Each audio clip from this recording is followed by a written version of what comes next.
بسم الله الرحمن الرحيم الحمد لله رب العالمين اللهم صل على سيدنا محمد وآله وصحبه وسلم اللهم افتح علينا فتوح العارفين ووفقنا توفيق الصالحين وانفعنا بالقرآن والذكر الحكيم اللهم انفعنا بما علمتنا وعلمنا بما ينفعنا وزدنا علما يقربنا منك برحمتك يا أرحم الراحمين اللهم لا سهل إلا ما جعلته سهلا وأنت يا حي يا قيوم تجعل الحزن إذا شئت سهلا سهلا اللهم أعذنا من شرور أنفسنا ومن سيئات أعمالنا وأصلح لنا شأننا كله لا إله إلا أنت نستغفرك ونتوب إليك وصلى الله على سيدنا محمد وآله وصحبه وسلم وبعد فقال المؤلف الإمام النووي رحمه الله ونفعنا به وبكم الحديث الثاني. Inshallah, continuing on the study of the Imam Nawawi's 40 hadith. We're looking today at the hadith number 2. And just as the introduction has just reminded me to mention a couple of things based on that. You may have noticed that I study with different shaykh. And this is actually a sunnah of our early salaf. Now, when they studied Islam, they studied with different shaykh, different ulama. It's because why? Because of course, different ulama will have different specialities. Yeah? One may specialize in hadith, one may specialize in tasawwuf, one may specialize in Quran. So, if you want to get the best knowledge of the deen, you should sit with different ulama and different shaykh. Sometimes we see brothers having a fanatic attachment to their particular shaykh, for example, etc. That's not actually from our sunnah of our salaf. You know how they went, like, you know, all of the great scholars, you see, they went from different cities. They studied with the best scholars of different cities to get the knowledge of the deen. And there's a deep wisdom in this, because we're a community of ijma'. We're a community of ijma', consensus. Something very important, actually, a concept of consensus that we have to study carefully, because there's many strong proofs. And in fact, the scholars of Ahl Sunnah wal Jama'ah, they said that the proofs for ijma', consensus, are qat'i. They are definitive.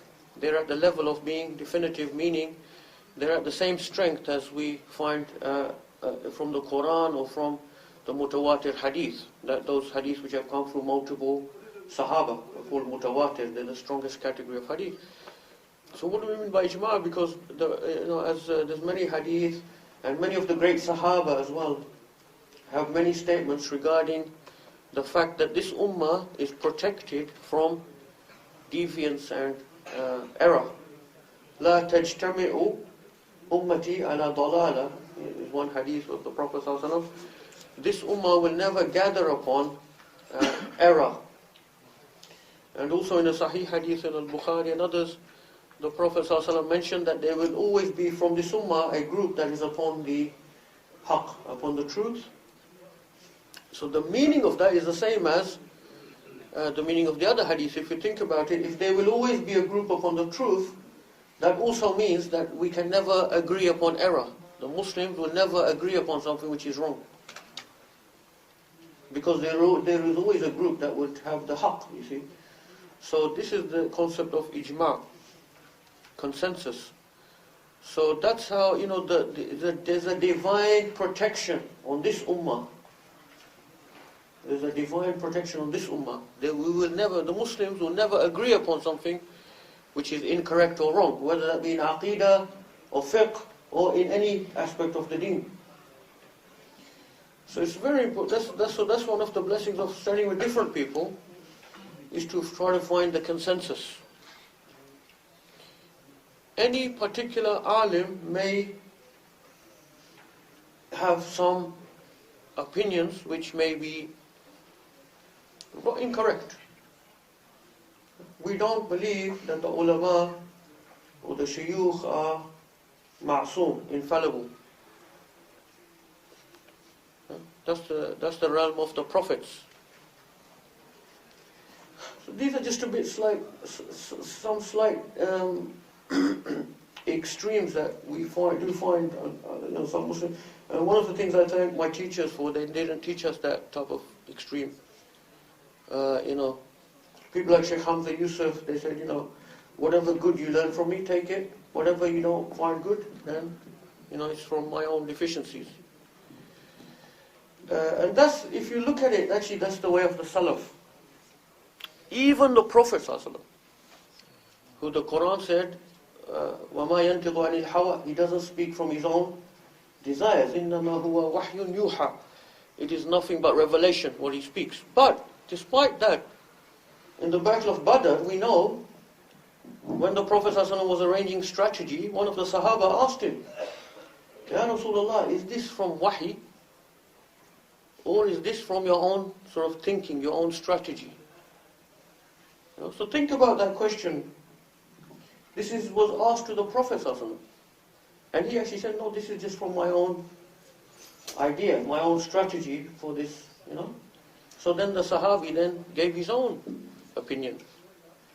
So, we shouldn't forget this. So sometimes now you see people, if their Shaykh says something, it's like wahi has descended. Whereas even we know the Sahaba were not afraid to even give opinions to the Prophet ﷺ, who the Quran said, وَمَا يَنْتِقُ عَنِ الْهَوَى.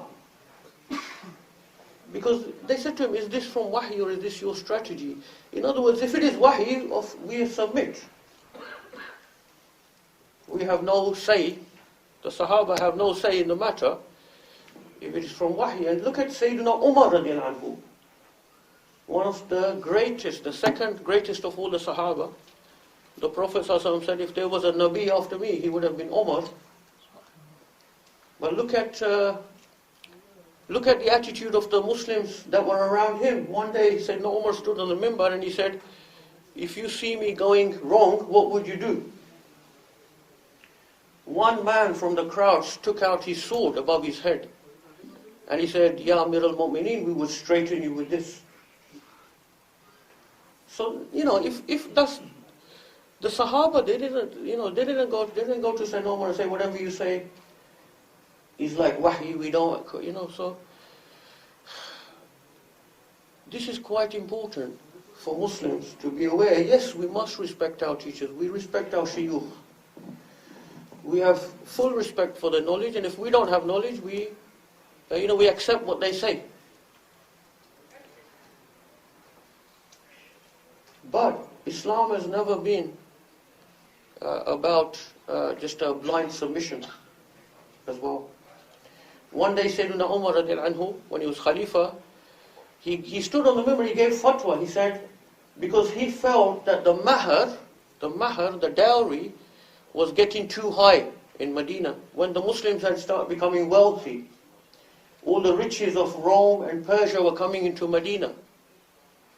The Muslims were becoming wealthy. He felt that the mahar was becoming too high for the women in Medina, and he said he wanted to put a limit. So he said, there will be a limit, you can't have more than this amount, X amount.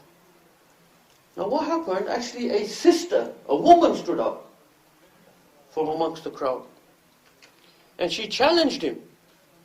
She said, Allah subhanahu wa ta'ala said in the Quran, وَلَئِنْ آتَيْتُمْ قِنْطَارًا فَلَا تَأْخُذُوا مِنْهُ شَيْئًا.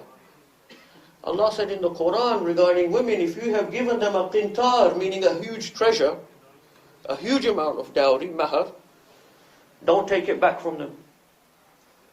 So she said, how can you limit the mahar when Allah subhanahu wa ta'ala in the Quran said, qintar, a huge treasure? And Sayyidina Umar immediately backed from his fatwa. He immediately retracted his fatwa. And he said, what did he say? He said, even a woman, even a normal woman in Medina has got more knowledge than Umar.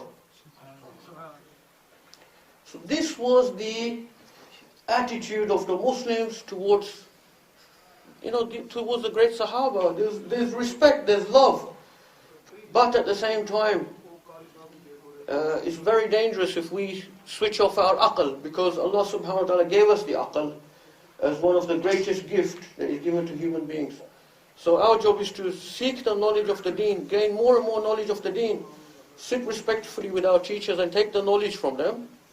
But we shouldn't be afraid to ask questions as well.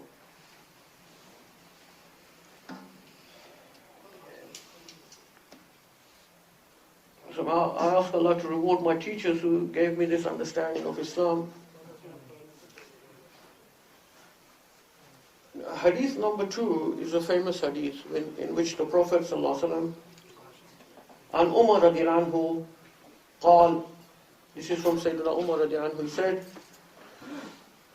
بينما نحن جلوس عند رسول الله صلى الله عليه وسلم ذات يوم إذ طلع علينا رجل شديد بياض الثياب شديد سواد الشعر لا يرى عليه أثر السفر ولا يعرفه منا أحد حتى جلس إلى النبي صلى الله عليه وسلم فأسند ركبتيه إلى ركبتيه ووضع كفيه على فخذيه.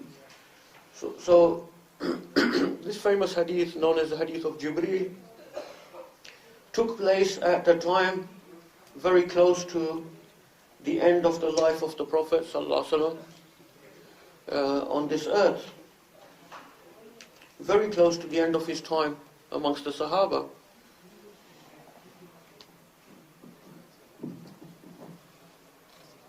Now, so that accounts for the importance of the hadith. So Sayyidina Umar was sitting with the Prophet ﷺ with some other Sahaba, and he said, while we were sitting, one day a man with extremely white clothing came upon us. And he had extremely black hair. We could see no trace of journey upon him. So this was very unusual, because he's someone that was a strange person, so he's not from Medina, because obviously in those days people knew everyone. So say he's a strange person, but he doesn't have any signs that he's been through a journey.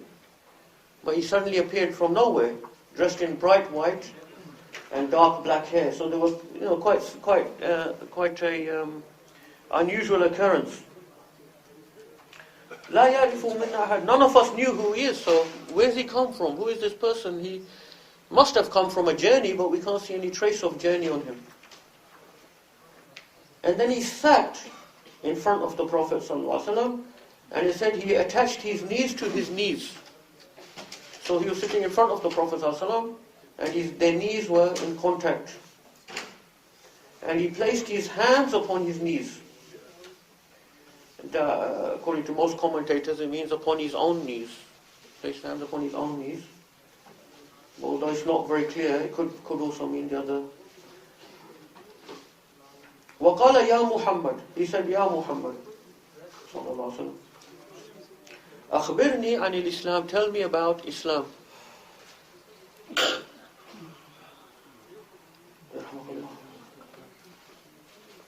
فقال رسول الله صلى الله عليه وسلم الإسلام أن تشهد أن لا إله إلا الله وأن محمدا رسول الله صلى الله عليه وسلم وتقيم الصلاة وتؤتي الزكاة وتصوم رمضان وتحج البيت إن استطعت إليه سبيلا.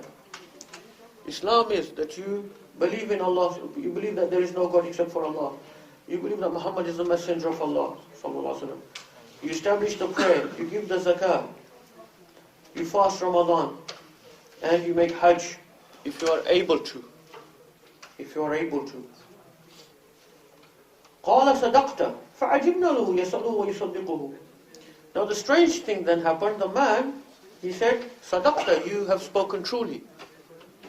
So the Sahaba was surprised. How come someone can ask the Prophet ﷺ this question, and then when he gives the answer, he says, you spoke correctly. But look at the adab, they remained silent. He's sitting there, and didn't say anything, but they just look feeling very surprised at what's happening.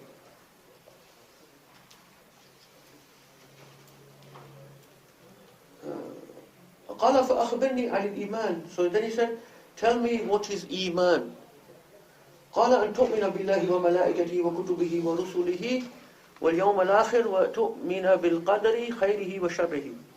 He says that you believe in Allah and his malaika, and his books, and his messengers, and the day of judgment, and you believe in the predestination, the good and the bad.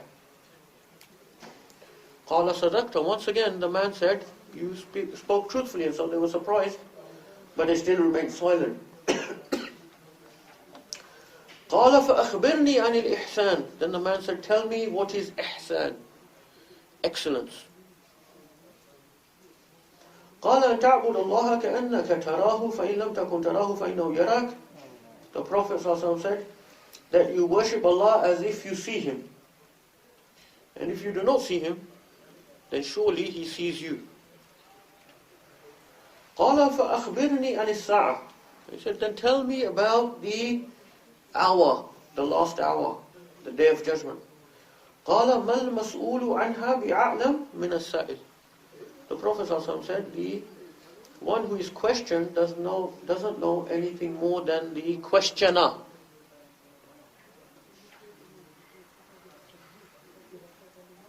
قَالَ فَأَخْبِرْنِي عَنْ عَمَارَاتِهَا. So then the man said, tell me about the signs of the last day. قَالَ أَن تَلِدَ الْأَمَةُ رَبَّتَهَا وَأَن تَرَى الْحُفَاةَ الْعُرَاةَ الْعَالَّةَ رِعَاءَ الشَّاءِ يَتَتَاوَلُونَ فِي الْبُنْيَانِ. So the Prophet ﷺ then gave two signs of the Day of Judgment. The first one, he said, the slave girl will give birth to her mistress. And the second one, he said, you will see barefooted, half naked. Well, it says naked, but it's interpreted as half naked. Shepherds.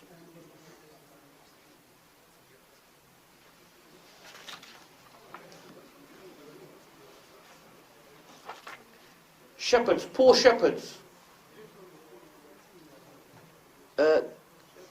competing in building tall buildings. ثُمَّ انْطَلَقَ فَلَبِثْتُ مَلِيًّا. Then the man left. Now look at the adab of the Sahaba once again. They didn't speak. They remained sitting with the Prophet ﷺ. And that was the practice of Sahaba. When they sat with the Prophet ﷺ, they didn't ask him questions upon questions upon questions. They would remain silent, and if he spoke, then they would benefit from what he said. And if he didn't speak, they would sit silently, or, you mentioned the Hadith, they would just talk amongst themselves, and the Prophet ﷺ would sit and listen to them. But when he spoke, they would be absolutely silent, and so still as if birds could be sitting on their heads. But they didn't ask him many questions. They didn't ask a lot of questions.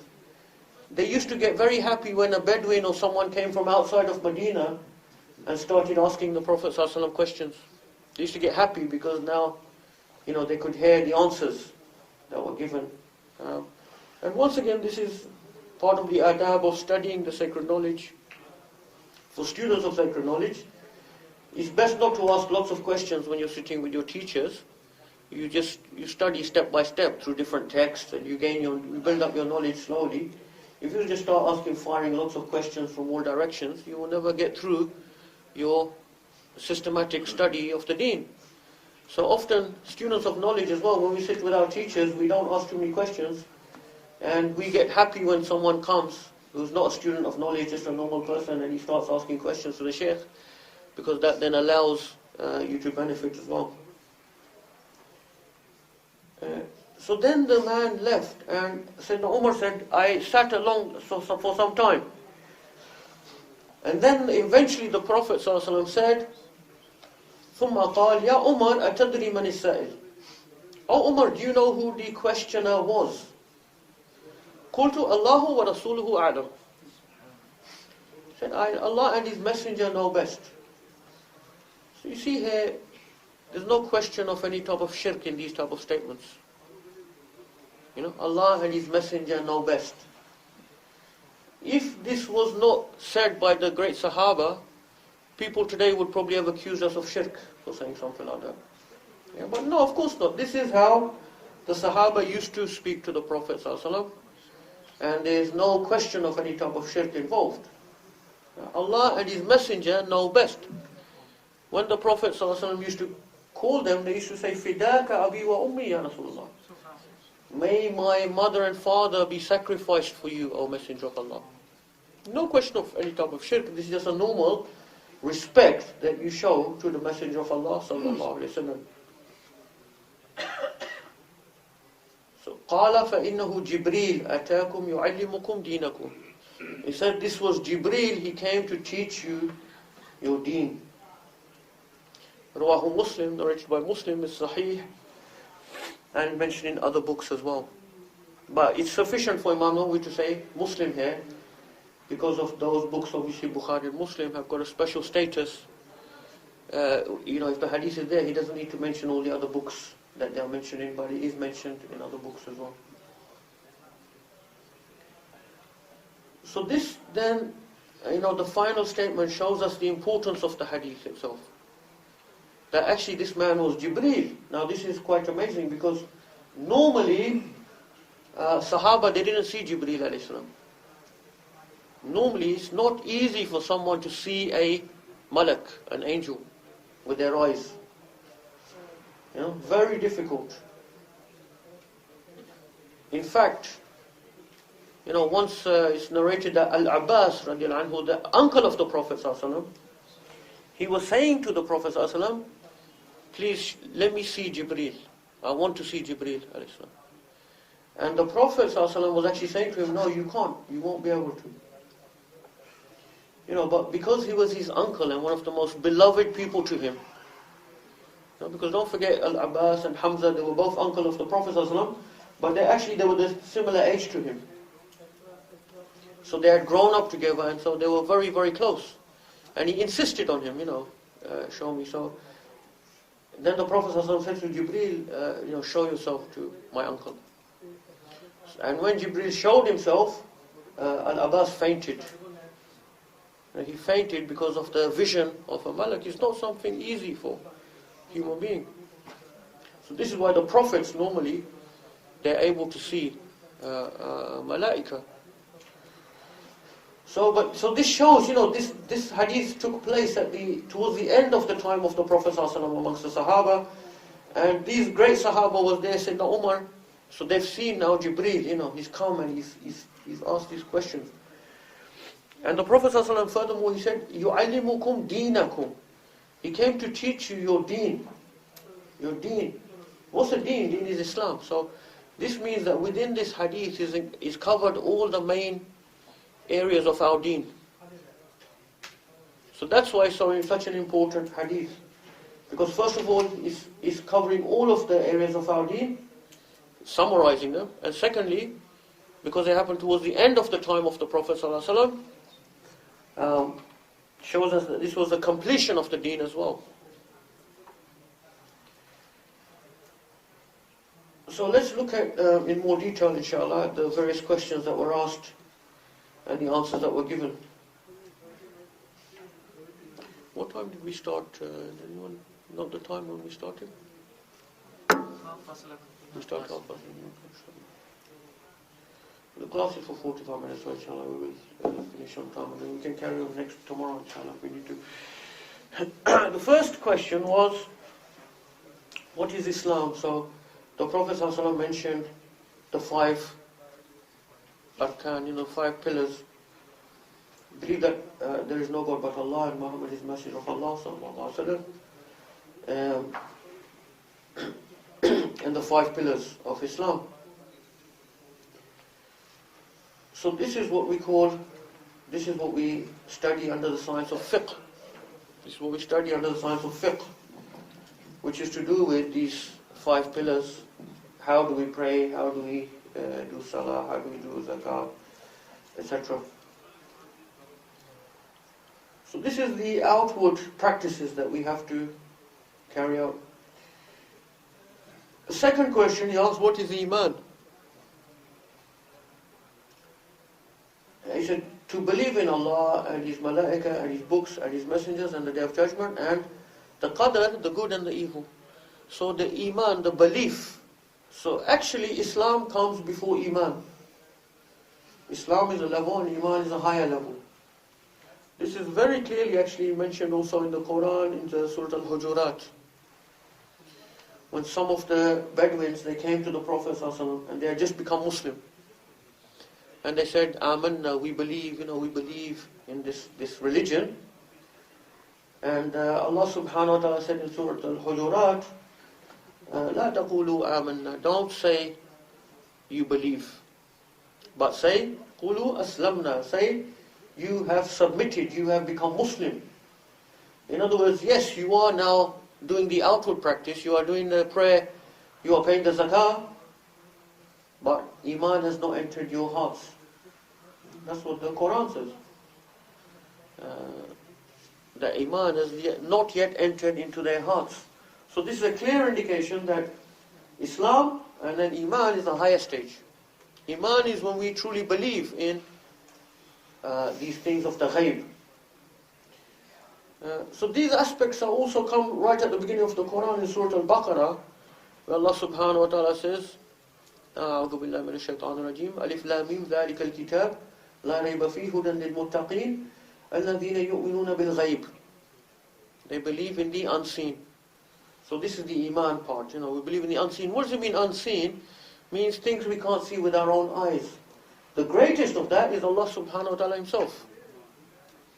In this world, Allah subhanahu wa ta'ala is in the unseen for us. Even though He is al-Zahir wal-Batin, in a way He's not in the unseen. In a way He's Zahir wal-Batin. He is manifest and hidden, but because this is our Iman. Because if He was not hidden in this world, if He was not in the ghaib, there would be no question of Iman. Everyone would believe in Allah subhanahu wa ta'ala. There would be no test, there would be no question.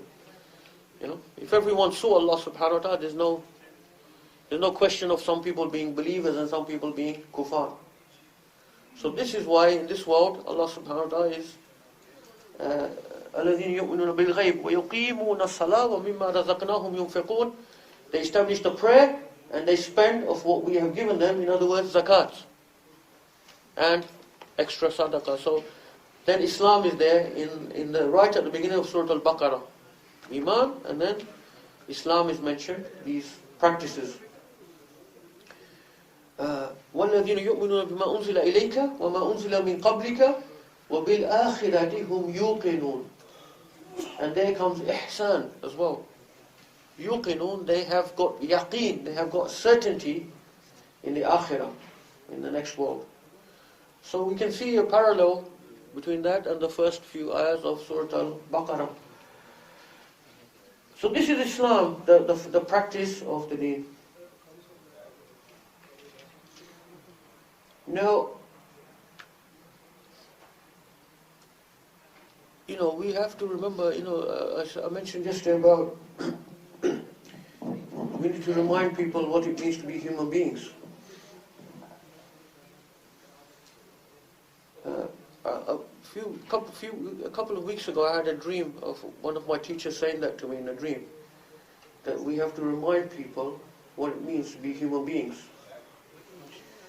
I don't always think I have true dreams or anything like that, but I felt just from reflecting upon that, it was a true statement, the dream, because this is what is being lost in our current age. We don't know what it actually means to be human beings anymore. Now, to be a human being is not to practice these 5 pillars of Islam. That's not what it means to be a human being. If we look at the earliest surahs of Quran, when the Prophet ﷺ was in Mecca, look at the first wahi that was coming down. What was it saying? What were the first surah saying? Were they saying Som Ramadan? Were they talking about zakat? Were they talking about Hajj? No. These things came in later on. What were the earliest surahs talking about? About belief in Allah, about belief in the Day of Judgment, and then also about aspects of social justice. the earliest surahs,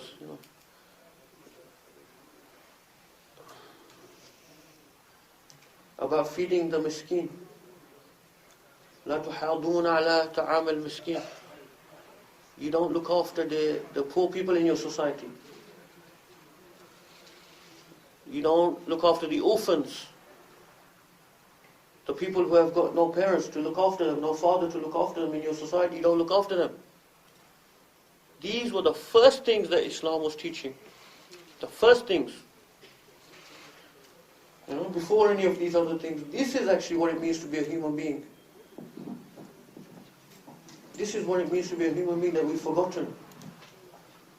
The Muslims and Islam is a deen that if we have the true deen, it's not about just, I do my salah and I do my fasting. Of course, that's a great thing, and the salah is the pillar of the deen. And the fasting as well is a great purification, especially nowadays when we have such a long fast. And I sincerely congratulate all of you and myself for doing these fasts of such long hours, because it is a really great purification, inshallah ta'ala. And one of the great secret and blessings of Ramadan, why the hadith said that all actions have got reward, but fasting is especially for Allah subhanahu wa ta'ala. And only He will give the reward. Why? Because one of the secret and wisdom of that, Imam al-Ghazali rahimahullah pointed out, is because the fasting of Ramadan actually is an ibadah which it is very difficult to have any riya or shirk in it. Any type of showing off. Remember yesterday we talked about showing off and shirk. Think about that, because you're doing such a strong, long ibadat, but there's no showing off because all the Muslims are doing it at the same time. There's even children that are doing the fast. How can I have any showing off when my own daughter, alhamdulillah, my daughter is 14, she's fasting. So how can we, so this is why, actually it's a great blessing, Ramadan. It's a great, great blessing because it's a very, very strong ibadah, because Sawm is continuous, From the moment you wake up to the moment of iftar, you're going to continuously feeling that hunger and thirst. So it's a continuous ibadah, but you're safe from riya as well. So there's a lot of ikhlas there because you're only doing it for the sake of Allah subhanahu wa ta'ala. If you wanted, you could sneak off and eat and drink something, no one going to see you.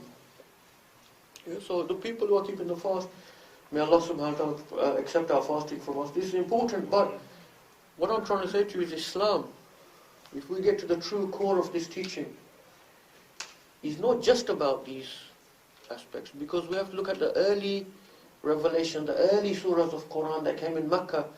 They were giving the principles of this deen.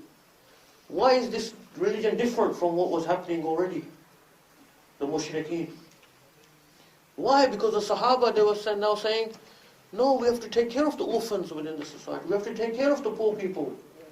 We have to feed them. It's our responsibility. We can't have the old system of tribalism, nationalism. Just because I'm from a wealthy, a strong family, I will be looked after. But if I don't have a strong family, I will be, oppressed. No. Islam demands justice, social justice. So this is very important for us to remember this. And it's something that we're losing, in the day and age we live in, because the powerful forces in the world today, the powerful forces which are not Muslim forces, they are very happy to have Muslims who are going to do their ibadat, their prayer and their fasting. They will let you build big masjids.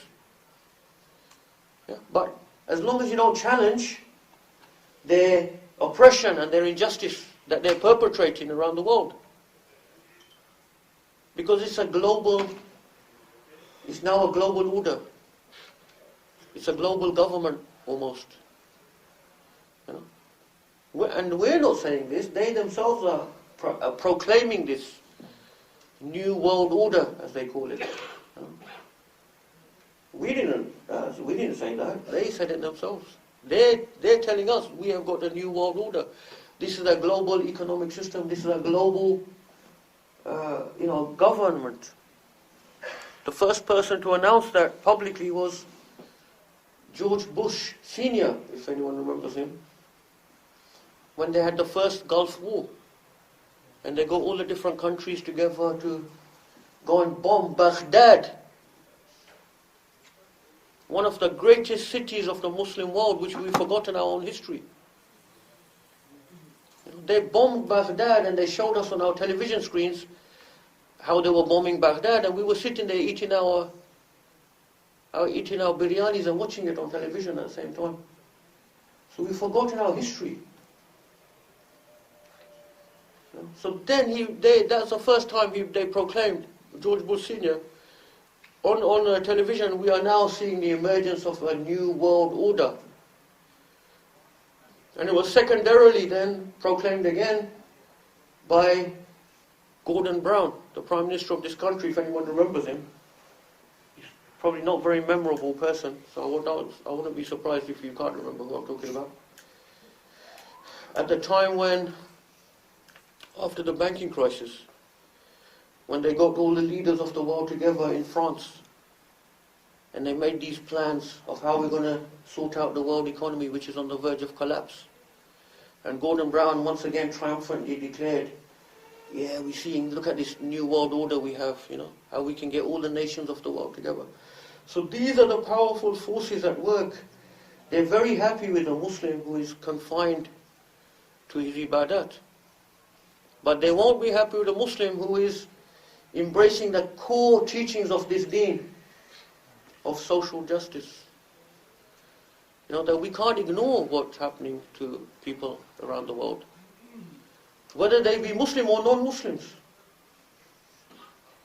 People who are being oppressed under this global order. People who are starving. Where there's surplus of food around the world, but people are still starving. Where wealthy people are living in huge luxuries and giving massive $1 million weddings in Islamabad, whereas the people there around the countryside are starving of not having food to eat. So Islam doesn't accept this. It can never accept that. So we have to, embrace back to our deen and the teaching of this deen in a deep way.